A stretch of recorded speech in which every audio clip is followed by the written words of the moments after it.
Welcome to The Girl Herd, where we talk Texas football. And a bunch of takes you've probably already heard. But not from us.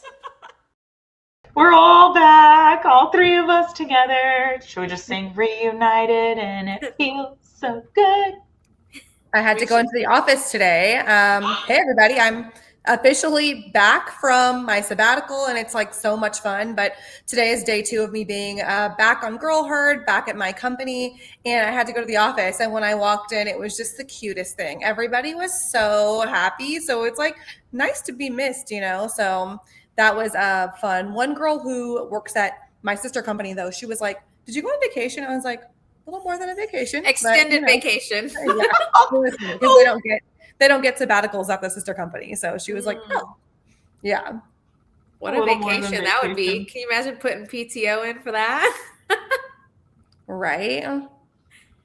I mean, I would love to, actually. I can't imagine. The way I can't imagine. Can we, please? I will say, like, there's so many things I could say about sabbatical. And Michelle, you know, we had texted and talked about it several times.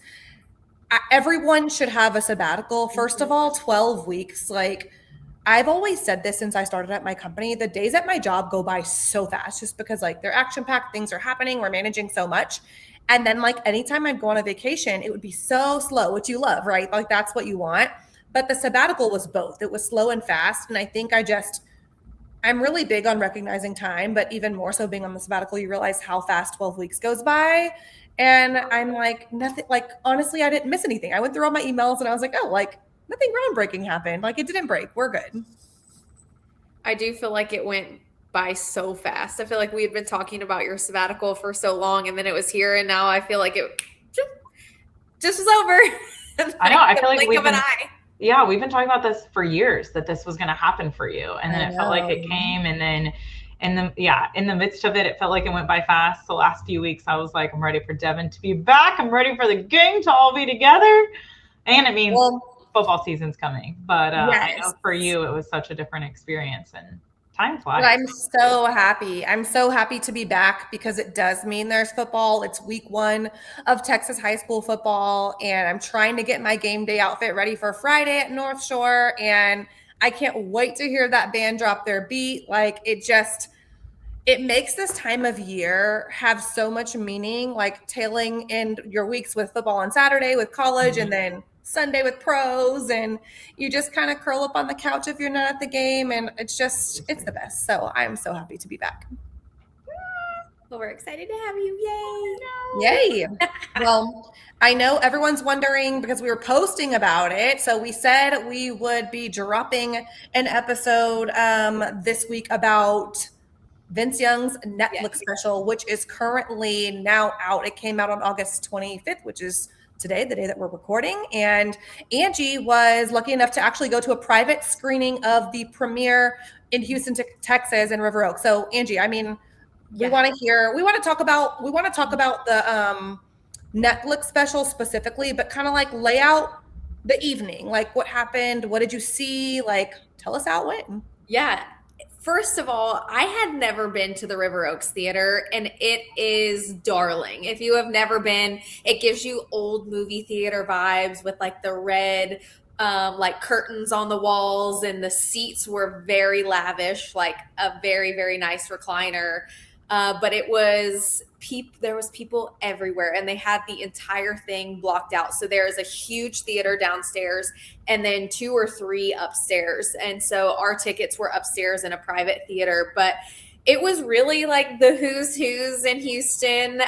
Paul Wall, Slim Thug, Lil Kiki, all of those people were there because they created a song for Vince for the series that he didn't know about. So his wife Candace and his son kind of put it together, and they got with all of the H-Town rappers because they know how much Vince loves them, and came up with this song and then presented it to him. And he was super emotional when he came into the studio about it, which was amazing. The whole night in general was very emotional for him. He like broke down a few times. because this is probably like one of the most vulnerable things he could have done. And his wife said that as well. She was like, I'm so proud that everybody gets to see the Vince that I know and the Vince that only a select number of people know, and see the other side of the story of what all happened to him after he left Texas, even before, right? But I feel like so many people know that story versus really the NFL. So it just was really fun. L'Oreal was there, which we talked about looking fabulous per usual, and got to say hi to her, which was really, really exciting. I like swarmed in like in 1 second when she was standing by herself. But yeah, it was a great event. They had photographers. They had the producer there from Netflix and his wife, which was cool to see. And he was here pretty much like living with Vince and just with him for however long it took for them to shoot it. But the documentary is so special. So special. I think you do see a whole nother side of Vince. And one of the things that they talk about is the like how perfect of a storm it was of him coming out of college, the high that he was on, how much publicity he was getting, and then this also the start of 24-hour news cycle. And everybody's recording something, everybody wants an instant take, everybody wants the news. And it just was a perfect storm to the issues that he started having, and whether it was mentally, physically, etc., going to that next level. So I cannot recommend it enough. If you haven't watched it by the time that this comes out, do so. It is going to get you even more hype for the season to start and just relive and go down memory lane. I was like, I literally just kept thinking, I'm like, I remember exactly when this happened, and like seeing people we know and them in the locker room, and Baby Arakpo and all of these guys that we knew in college was super cool. I'm excited to watch it. I think, Vince has been obviously a topic, our whole lives, or our, the vision that we have of Texas. And of course, coming in the year after of the Rose Bowl national championship and what that was, and then going to the NFL. And I think a lot of, other players have had different platforms to speak. And I'm sure there's players that would appreciate this platform to kind of give a different side and a different vision as well. And I think this will help. Again, haven't seen it yet, but I can only imagine it'll help as well for other players or people coming up of, watching this and seeing these sides. And we've talked about the Netflix documentaries and how well that they do, and how I even can appreciate watching them even for teams that I'm not rooting for, just to see that character side. These guys are humans, and they have other sides to them, and things happen to them just as much as, we have things in our lives that happen too, and they're just on such a bigger stage, and how it impacts them in all different ways. So yeah. Netflix knows what they're doing, because any given Saturday they like dropped it right before football. It's like they know that we're like most vulnerable and craving it, so it's like this is the perfect time. And one of the cool things that Angie was talking about is like I did get to watch about 15 minutes of the documentary before hopping on here, and I can't wait to rewind it when Frank gets home and watch it again tonight with him all the way through. But one of the things that's cool about it is looking at like the background from back then, like the way the stadium used to look, all the old clips. And before we hopped on recording, we were talking about how young Mac Brown looked and all of that. But one of the things that stuck out to me, well, a couple of things from what you mentioned, Angie, with like all of the talk around this is the most vulnerable thing that he's done. I found it really interesting because like we know that his college career and then his NFL career were just night and day with the experiences. But one of the things that I found really interesting was that he spoke very circumspectively regarding college. Yeah. And I think obviously when you're young and you win a national championship for a college and most of it's riding this high, I was really surprised early on in the documentary. He was like, well, yeah, like our record was good, but like I didn't feel good because of these reasons. And I put all this pressure on myself. And just hearing about the human side of him that we don't get. And then the other thing that I thought was interesting was when he left college to go to the NFL and the time that he did that, like the era versus now. So like think about Arch, for example. Arch came into school and things like the social media era and this 24-hour news cycle, it's just like a part of young kids' lives. Like young kids are posting on Instagram, or they're posted on Instagram by their parents. And so it's this way of living that Vince, I think, like, he was being called the Michael Jordan of college football. And then also in this time of where social media was starting, so everybody was getting a camera, and it was kind of just like the recipe for disaster when you're so young and you come into so much power so quickly without the tools. And he kind of spoke on that at the very beginning. He was like, I couldn't handle it, which, like, who would? Right. Yeah. And I thought it was really interesting too, because I guess I didn't realize when he first came to Texas, he and the coaching staff were a little bit at odds. And he left practice one day, and he had a mentor. He was a quarterback for the Titans. His last name was McNair. And that became like his father figure because he didn't have one. And he called him and was like, what are you doing? Turn your butt around, go back. Like, you need to learn how to kind of like face adversity and this and that. And I guess he told Mac Brown, like, I've never had a white man yell at me, and I don't like you yelling at me. And Mac's response killed me. He was like, well, yeah, I'm white, and I think I'm going to be white forever, but I'm also still going to yell at you, but it's not from like a bad place. I'm yelling because I want you to be better, and I'm going to push you to be better, and all of these things. And ever since they had that like sit down, and I think Vince kind of saw who he was, and that he wasn't trying to hurt him, and he was there for him and was creating a family for him.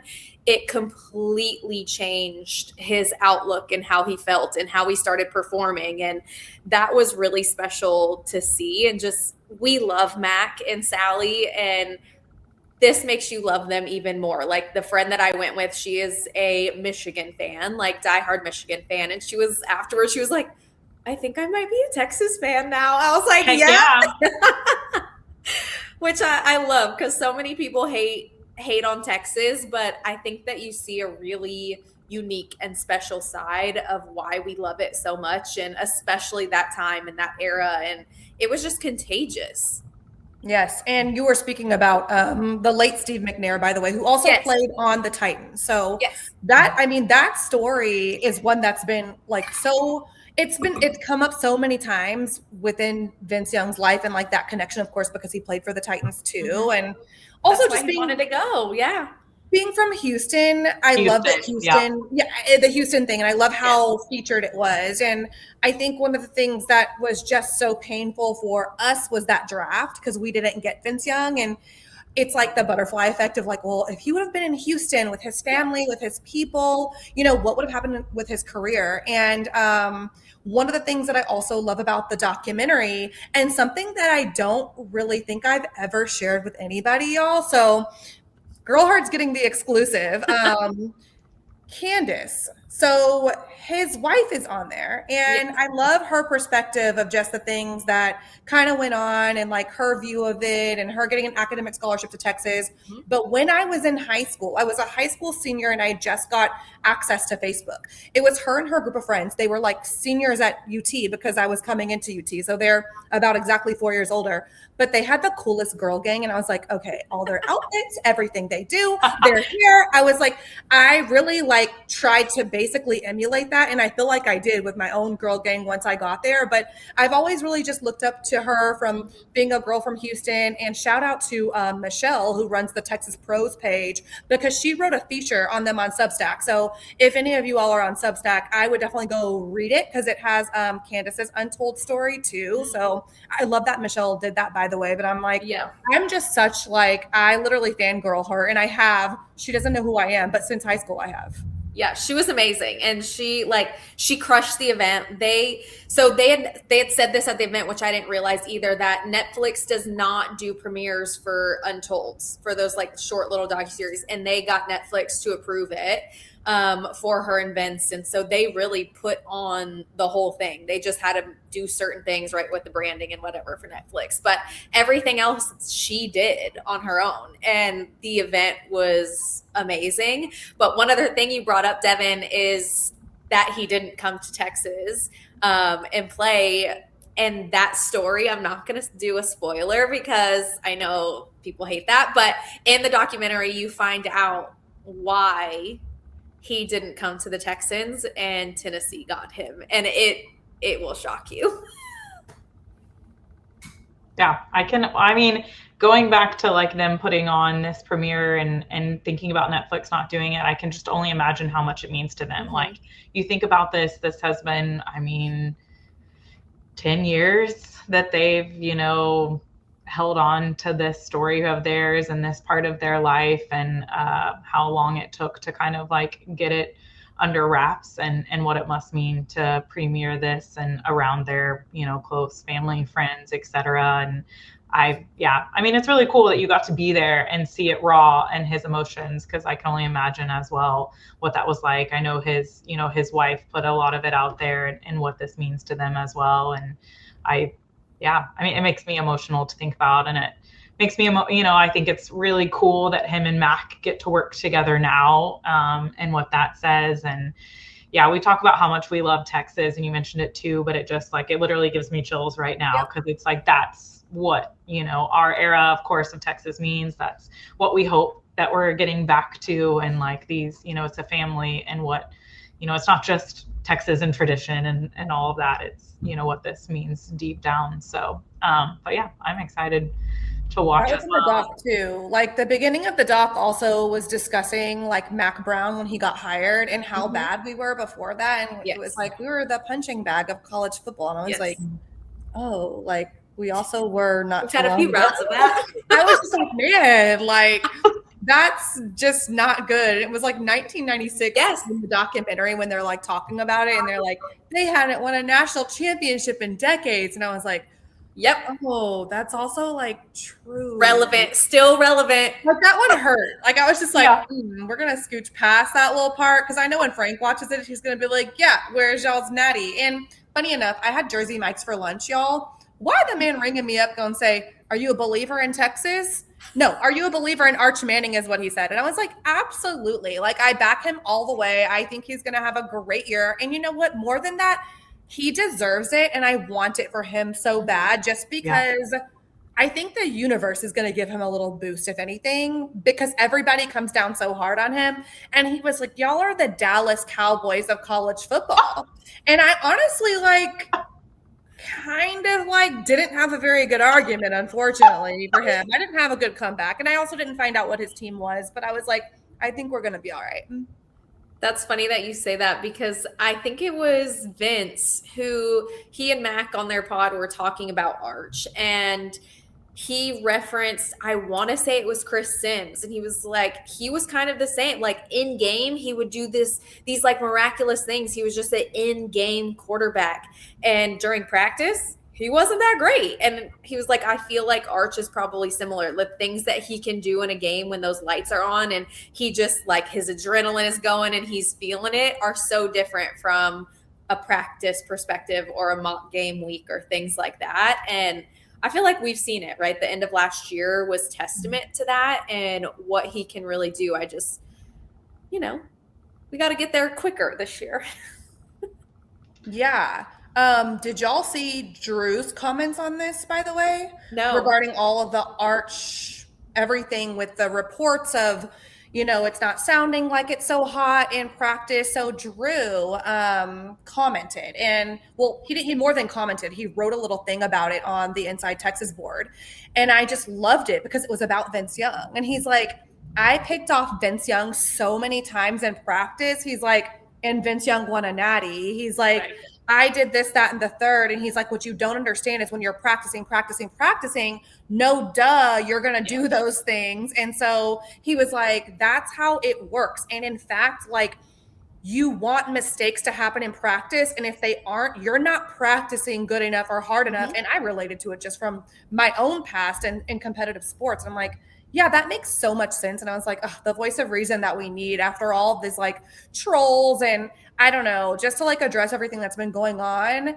I wanted to talk about last year versus this year with the whole background media, because it's night and day different. Yes. And to be honest, I'm like, you guys are just out here trying to pull at whatever fake straws because you're actually scared that we did assemble the best roster ever. Because last year, this wasn't happening. Last year, it was we're number one. Nobody was saying nothing. Nobody was bothering us. Arch was starting for the first time. And now he's got a whole year of starts under his belt, and now and won his bowl game and had a great end of the year, beat A&M, all of these things, and now we're talking about, well, we don't know, it's not so hot.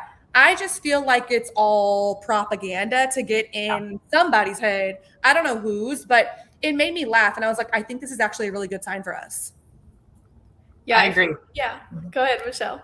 Yeah, no, I just like when we were texting about it and saying, you know, how the news outlets are so different this year. Those were my very similar thoughts. I was like, even when people have asked me about it and they're like, oh, now they're poo-pooing and they're saying this and all these tabloids are coming out and blah, blah, blah. It hasn't even like me, like, I know I love my team, but I like, even me, I'm like, this isn't even rocking me. Like, okay, guys, like, let's put it all out there. Like, all this buzz was happening. Everyone was so excited about our team. You saw this, you know, crazy Cam Coleman catch, and now all of a sudden it's got to be like negative going into season to try to like rock these boats and see what they can change. And I really, I would rather this. Like, okay, be negative about us and let's just, because either way, it's like, let's get season started. Let's get on the field. Let's, you know, actually produce. Yeah, and I think though too, I would rather it be this than the overhype, to be honest. Because that now I feel like the guys are like, yes, please keep talking all that mess about us. Now we're about to show you. And that's really what I hope happens. But like you were saying, Devin, from Drew's article that he wrote, but Vince kind of said the same thing of like, they're not tackling in practice, right? So there's some plays where he's really not using his legs like he would in a game because they don't want him to be tackled. So then he's just throwing balls and whatever. And of course they're going to get picked. Also, our defense knows this offense really well. So again, get all the kinks out now, but I feel like they have to pluck and pick at something, right? The beginning of offseason, it was Texas Tech for weeks on weeks. And Michelle and I had talked about this. We're like, I kind of like it because now all they want to talk about is them. And we're just doing all this stuff under the radar and nobody's picking and pulling and trying to create stories. And now I feel like it's the time, right? It was kind of the perfect storm of reports of another so-so performance from Arch, Ty Anthony Smith leaving, the flu bug, Gooseby getting a bone bruise. It was just like all these things all at once, which just fed the flurry. I mean, it's so obvious that it's propaganda, especially because we have such a good quarterback bench. So it's built in there to like get in someone's head to start a 100%. Fake thing and a fake sentiment. But yeah, they ain't talking about Tech anymore. They are absolutely talking about LSU, and not just the football team, the entire program and the crazy things that they're doing over there. But I got really, really nervous during sabbatical about one thing. And so I don't know if y'all have discussed it, but we're going to discuss it right now. Yeah. Which is like, we actually did discuss this a little bit before I left, but like the weight and importance of Ohio State. Mm-hmm. Mm-hmm. Because I started thinking and I started looking around and I was like, okay, well, that one time that Bama came and we lost. And it was close, but we lost. And it was questionable, but we did lose. LSU came and we lost. Georgia's come to us and we've lost. And outside of those things, we have a really good record at DKR. But I just thought, like, we literally cannot lose this game. And it's on multiple levels. Because last year, that's the reason why we didn't go into the playoff or whatever. Florida, you know, that argument can go on forever. But we had 3 losses and they were one of them. Had we won, we would be in. Yeah. And we need to put this on our resume for the sake of DKR. So I know everybody's ready to show up and be loud. I know Ohio State is not ready for the heat. They're not ready for our stadium. We need to take the same energy from A&M game and just like transfer it to the second weekend of September. But I got really scared. So I wanted to know y'all's thoughts because I actually I didn't look it up, but I'm like, when was the last time that we beat a top 5 at home? Like, I don't know the answer to that, actually. I don't know either. But yes, Michelle and I, we have talked a lot about Ohio State and that it is going to be a crazy game because our rosters line up so well as far as talent and depth and all of the positions. So it's going to be a massive, if not the biggest game I feel like we've had at DKR in a really long time. But yeah, I'm hoping, right? It's the beginning of the semester. There shouldn't be that much, like happening for the students yet, other than they're going to be ready for freaking football just like we are. They haven't got to midterms, they haven't whatever. So hopefully they show up and everybody's just energized, like you were saying. And we can play off, right? Like the end of last year when Brandon started having a hand in what songs were being played and when they were being played, and just like the in-game activation and getting people involved started really ramping up. And so hopefully that continues on an upward trajectory. But I'm also a little bit stressed about that game. I'm not going to lie. But I'm not, though. I think we're fine, to be honest with you. And by the way, I'm laughing because the last time was A&M, which just happened. But in my head, I'm like, you're A&M. I didn't think that they were top 5 at the time. They were like number 1 or 2. They were up there. They were. I don't know their ranking, but they were top 5. But I was just about to. Yeah, I was like, I hadn't chimed in yet, but I was like, well, A&M was undefeated when they came to us last year, but I can't remember what their ranking was. I don't remember their ranking either, and it just shows you how much I don't think about them because I didn't even remember that. But I'm looking for our last one, and I can't like intuitively quickly Google it. But before A&M game, I actually don't know. Yeah, and before. That's what I was wondering about. Like, this is so incredibly important on that level. And obviously we can't repeat history and not make the playoff because we lost this game. So we have to win the game. Yeah, so we've talked about it several times, but and we're going to be talking about it for weeks, y'all. So, cause Ohio State's big, but Coach Dub, when he was on, he was like, I want to come back for the pod that you guys do, leading up to Ohio State, because our matchup at each position is so crazy and wild that we're so similarly matched with Ohio State. So, really it feels like it'll come down to how well we're all playing together and how well everything's meshing. But I waver back and forth because of course I have the PTSD from last year. I'm happy that it's the second game. You can also say second game, everyone's still working their kinks out. I guess I hope that Ohio State still has more kinks, obviously, than we do to work out. But I can get on the page of how important it is because of playoffs and, again, PTSD from last year, but also when was the last, big, we've done some really good things in DKR. I don't want to say that, but we all were there for Georgia and Alabama as well. Bama and LSU. Mm-hmm. And I think that's kind of why I wasn't. Wait a minute, maybe it's me. Maybe I don't need to all the time. You just are not important to me. Duh, we beat little brother.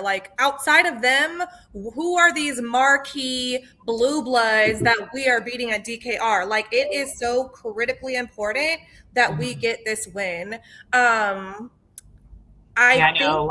Vanderbilt was big when we played them last year because of their whole situation, but they weren't top 5 either. So I don't know. No, I'd have to really count. I'm talking Georgia, Ohio State, Bama, all these type of programs, USC, Notre Dame, even, right? We owe them back. So things like that. But what was I going to say about? One thing that we got to keep our eye on is coaching. Because they have a great staff at Ohio State. And I think that that's going to be a test for our coaching staff. But that makes me even more happy that Muschamp is back, because that's a factor when you're putting the teams together. And you said Coach Dub was oh gosh, each position. That's one thing and a factor that's not on the field, but we are adding to our staff in that way. And I'm hoping that it makes the difference that we need. Yeah, because our defense was still kind of working their kinks out for sure. Yeah, that's what that is. I feel like full confidence in our defense this year, and the amount that Colin, I feel like, is going to be rushing and causing havoc for quarterbacks. I don't care how good you are as a quarterback, he's coming for you, and they're going to put all of the pressure on you. But that's the other thing too, is in the importance of us winning this game. The last thing that we want is that my computer. I don't know what's happening. Well, I thought something's happening, but that's okay. The last thing that we want is to go into Red River with L's, right? And then that gets added on. That's the worst case scenario. I feel like that we can go in, because we all know that game is, you never know, right? It's hit or miss, what's going to happen. So we need to secure some W's going into that part of our schedule. Yeah, that's how it's always been. I mean, even before the 12-team playoff, which did y'all see Sark talking about how he hates the number and he's like, I'm cool with 4 and like the reasons why. I was like, this is super interesting logic. I think he's still salt from last season, which love that. Yeah. Like that's the energy that we need. But I was like, it's a really interesting way to put it. I got what he was saying, but I was like, huh. Well, I found it interesting because it was like the first time he said it was kind of right after I was like, I think we stay at 12. Like, I think that's the hat, whatever. And then Sark came out and was like, I think we go to 4. And I was like, wait a minute, what? Like, I need to understand your full reasoning here. Like, well, he explained it. He said that it's because of the expectations and they are out of control. Anyways. I mean, the sport is getting out of control. I'm like, okay, NFL players coming back to college. Like, it's insane. What's happening out here in the land? It's the Wild West. Yeah. We literally have no rules. Yeah. I just feel like now we're at the point where you're back again where you're like, you have to win everything. Like they say wins and losses don't matter as much. It's strength of schedule at the top. Just win everything. You have to go into every single game. I mean, not that we shouldn't, but it's no longer being like, you can have a loss here or there and like things will be okay. Well, you don't know. Yeah. That was another crazy thing tied in from the documentary is they talked a lot about the dynasty at USC. And I was like, isn't that so crazy? And now like Bama's, run is over. Like, I don't know if we will really ever have another college football dynasty program because of how flat it's gotten across the board with talent and NIL and all of the things. And that's just wild for me to think about. Yeah. I don't know. We also thought we wouldn't see like an undefeated team that wins the Natty, and then there was Indiana. Yeah, exactly. I was like, and then that changed last year. So, I mean, I still think that's going to be few and far between, but I don't know. We'll see. Oh my goodness, exciting things though. I'm excited to watch the docu. And guys, college football. T-minus. T-minus. Yeah, exactly. Like. Technically, I think there's some games this weekend. Sorry if that's yours. There's actually good games. I will be watching them along with Texas volleyball plays Nebraska. And woo, it was a little bit of a scary ride last night watching them play Marquette, and they came out of the gate with their first game and lost. And so they did win in a 5-set thriller yesterday, which was amazing. Yeah. They got a ways to go, and I'm hoping that they wake up against TCU and Nebraska out in Vegas because those teams are coming for our head for sure. Yeah. On the volleyball topic, the friend that I went with last night, she works for Love, and she now is not just with the Houston team. She moved to the league, and she was telling me now they have, I don't remember how many teams now, but they expanded the amount of teams that they have. And she said a lot of the UT girls have now got dispersed out of just being on the Austin team. And I was like, no, but they were so good and so dominant on that team. But it'll be fun now to watch them. It's like a marketing tool too. Yeah. Like, it was nice to see the Nebraska players go to Omaha. It was cool to see it's like, it makes you want to watch it more because all that drama that built up between Nebraska and Texas, you're like, I'm about to watch Love Me to see. And so it was good that way. Now they're interesting to see them play each other. Yeah. I want to see, docu behind the scenes of all this. Yes. Truly. Mm-hmm. But yeah, can't wait. It's fall. It needs to feel like fall. Yeah. Soon enough. All right, guys. Next week it is.